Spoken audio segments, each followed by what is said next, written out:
In a perfect world, bullies would get therapy and emotional support, but in anime, they get wrecked. Emotionally, physically, spiritually, you name it.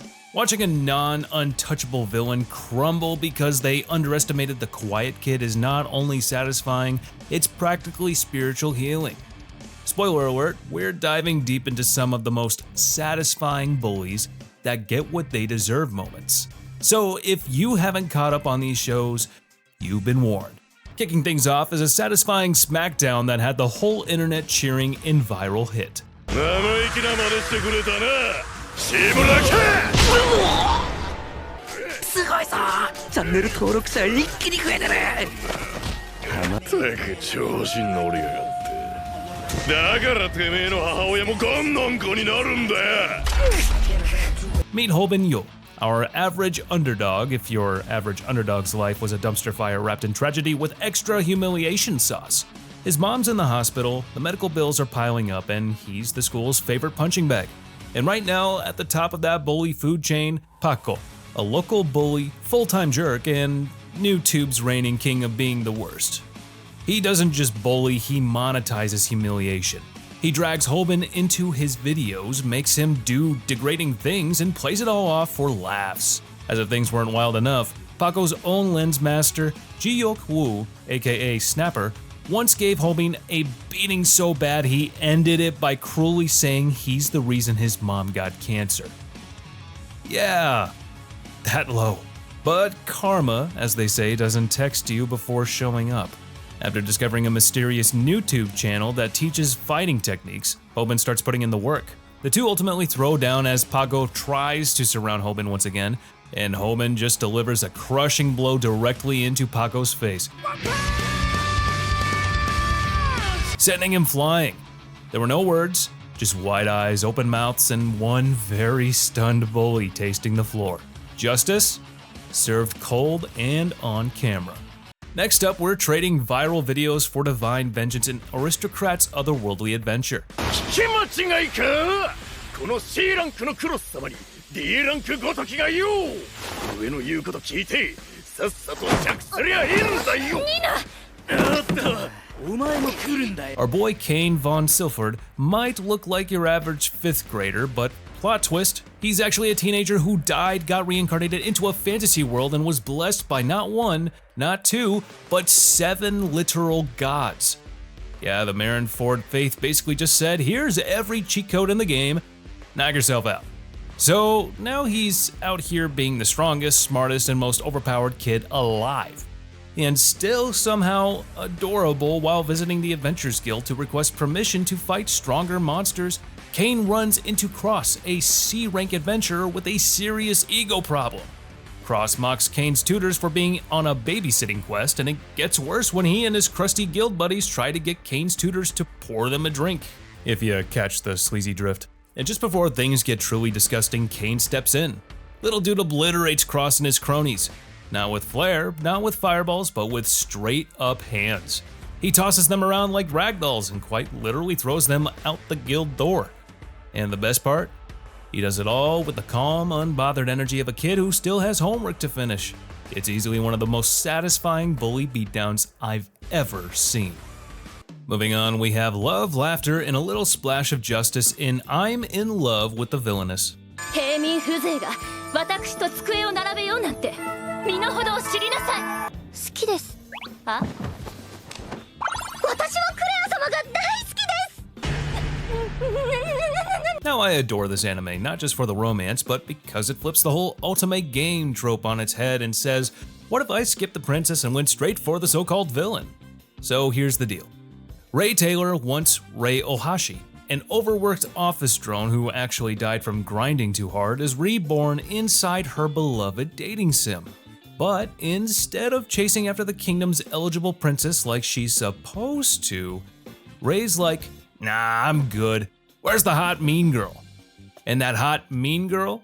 None other than Claire Francois, the game's original antagonist and Ray's ultimate crush. Now, Claire doesn't exactly roll out a warm welcome. She bullies Ray. A lot. Most people would be mad, but Ray, she's just taking notes for the wedding vows. Then comes the part when two gossiping students decide to talk trash about Ray. Claire overhears and isn't having it. She struts right up, channeling every ounce of petty princess energy, and pours water on them. It's not a huge scene in terms of action, but emotionally, it hits. This is the moment Claire stops being just the villainess and starts becoming Ray's protector, even if she won't admit it yet. And honestly, seeing mean girls get doused by another mean girl in defense of the main girl? What a petty masterpiece. Next on the chopping block, we've got chilling in my 30s after getting fired from the Demon King's army. あんなやつ放っておいて行こうぜ。 D ランクの分際で。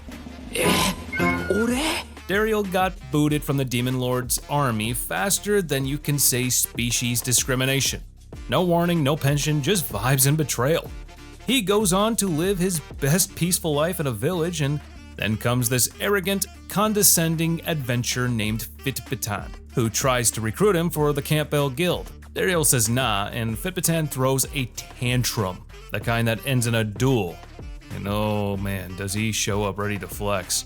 He takes one look at Dariel's custom-made dagger and laughs, not knowing it so happens to be the Hermes Blade, a weapon that transforms with Dariel's aura into a whip sword, whatever he needs it to be, blade of destruction kind of deal, and destroy it does. Dariel doesn't hold back, and he straight up demolishes Fitman in the clash. The attitude, shaken. Pride, in pieces on the floor. And the oversized sword, useless. Dariel doesn't rub it in, he just asks that Fitbitan fix the house that their duel wrecked. Lesson of the day, don't come for the unemployed unless they call for you. Let's step into some magic school drama with a dark twist in Reign of the Seven Spellblades. 何を ほんのちょっと見せてもらうだけさ。彼女の脳をね。オリバー、どうやらこの御人とは問答するだけ無駄にござる。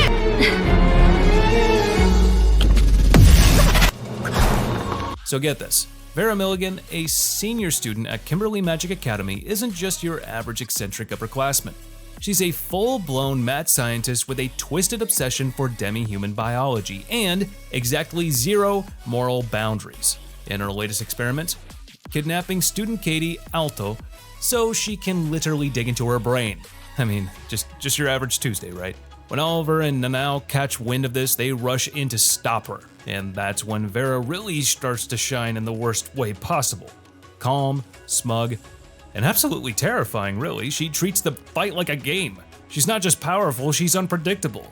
One minute she's dodging like it's no big deal, and the next she's whipping out a second basilisk eye embedded into her hand like it's her party trick. Spoiler, it's not. The whole battle was flashy, high stakes, and absolutely glorious. Oliver and Nanao were giving it everything they got, but Vera's got tricks for days. You can feel the tension, the desperation, and just when it seems like the basilisk eye might end it all, Nanao pulls off the impossible. She invents a brand new spellblade technique on the spot, and, in a blink, slices Vera's hand clean off. She collapses, defeated by a student she completely underestimated. And it's brutal. It's brilliant. Vera thought she was playing with lab rats. Turns out the rats brought a sword. Sliding into the chaos next is Mishoko Tensei Jobless Reincarnation, where the drama isn't just magical, it's personal.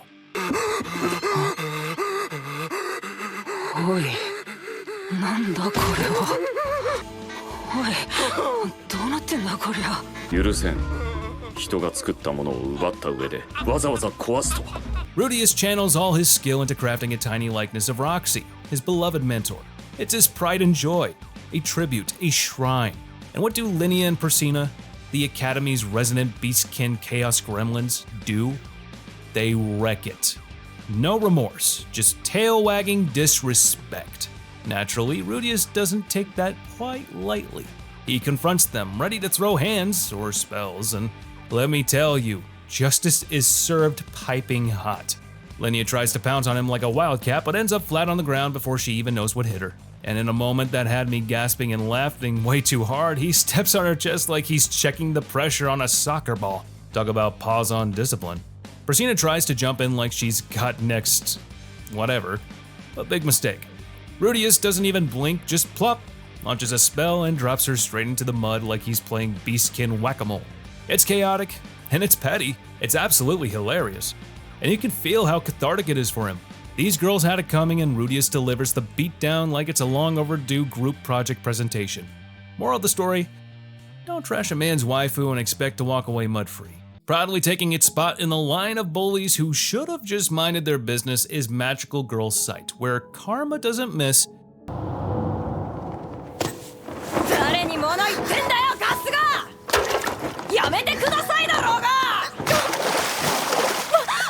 It's armed.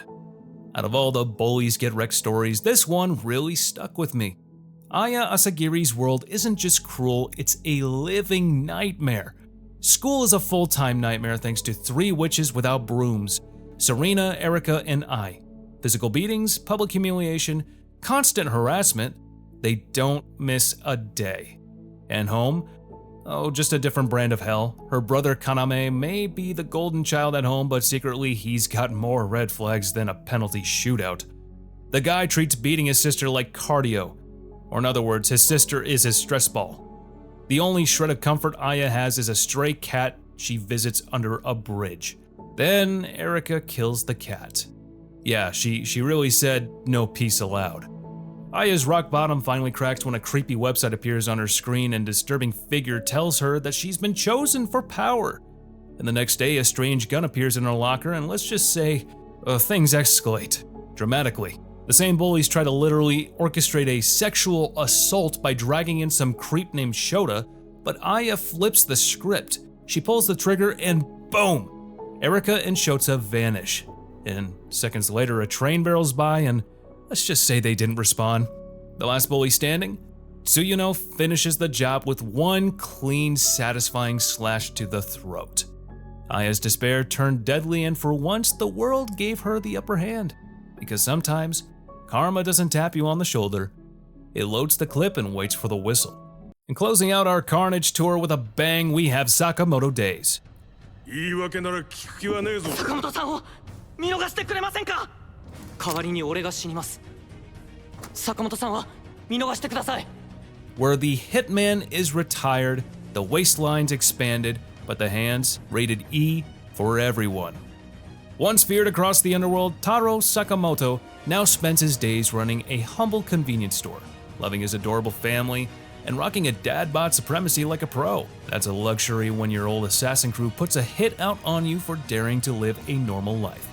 So when the gang boss himself comes gunning for Sakamoto, hoping to make an example out of him, our soft-spoken store owner flips the switch. He shows up just in time to save Shin, his ex-partner, but let's be honest here, this fight was personal. And for a guy who looks like he'd been out of breath chasing a toddler, Sakamoto moves like an absolute unit. He dodges attacks like he's made of rubber and catches projectiles with chopsticks like it's lunchtime at a dojo. It's like watching John Wick if John Wick took multivitamins and worked the cash register.